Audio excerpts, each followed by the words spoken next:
What's going on, everyone? Welcome back to the channel. I hope you guys are all doing well as we move forward here into 2021. So today I wanted to just make a quick video on a tool I don't find myself needing all that often, but when you do end up needing one, it's really nice to have one on the truck ready to go. So today we're going to be talking about this cheaper borescope camera that I picked up. This isn't the only scope camera that I have on the truck. I picked this up for a specific job and I figured someone else might be interested in seeing how this thing performs. So I had tried to scope out this particular section with two other cameras as well. So I'd used a rigid camera that's able to hook up to like the snake that you'd typically see plumbers using with a couple hundred feet of really flexible line. And then I also used that with the, I think they come in 5-foot sections. I'll put some pictures or videos here to show you which ones I was talking about that I was comparing this one to.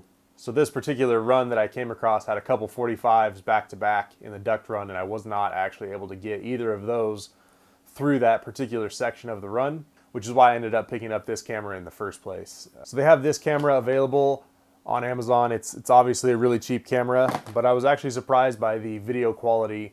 So this particular camera comes in two different variations. I believe one is a 5-foot length and this one comes with 50 feet of actual camera.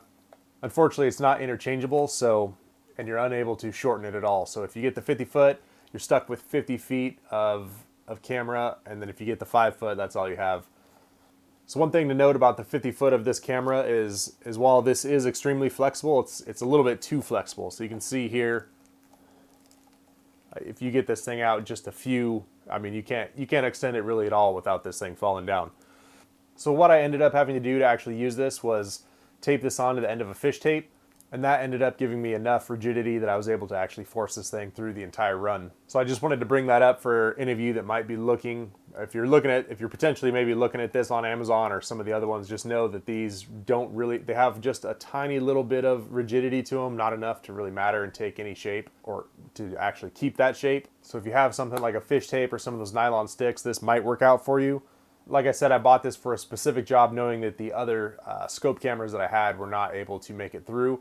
So that's just something to keep in mind. If I was going to do this again, I probably wouldn't purchase this particular camera with the 50 feet. It got me through the job that I needed it for. But other than that, this 50 feet of line is just kind of a nuisance trying to keep it organized and clean. And you really can't use it unless you have a secondary means of fishing this thing through any type of passageway.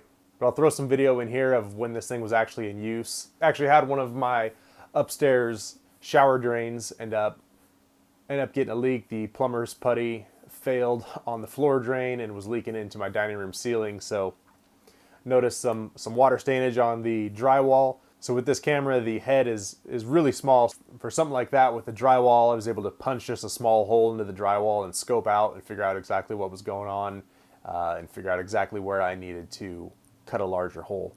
So as you can see, this does come with a handheld display. I think it's like a 3.5, maybe 4-inch display.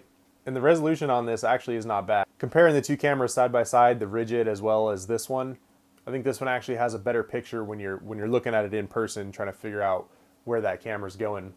This is able to record both video and photos. It does include a small SD card, a micro SD card, so you're able to take some video footage.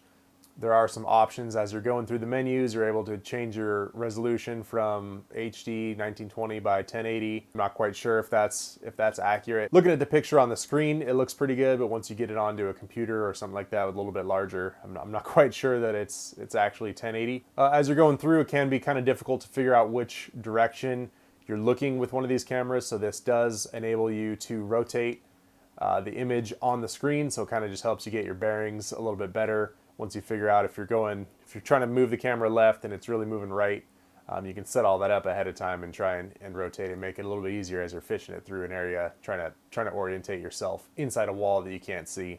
You're able to change the brightness, change the language, zoom in a little bit. What is nice is that the end of this camera here also has an LED. There's a dial on the end that allows you to change the brightness. So sometimes as you get really close to something, it's too bright, so you're able to dial that light back and get a little bit cleaner image. Well, there you go, guys. Hopefully this was helpful for someone. Obviously, this isn't the best quality borescope camera out there, but if you're in a pinch and maybe need it for a specific reason or need a really long run, this might be able to get you by. Hopefully this will give you some insight as to what you can actually expect as far as the quality and make an informed decision from there. As always, thanks for checking out the videos, and we'll see you guys next time.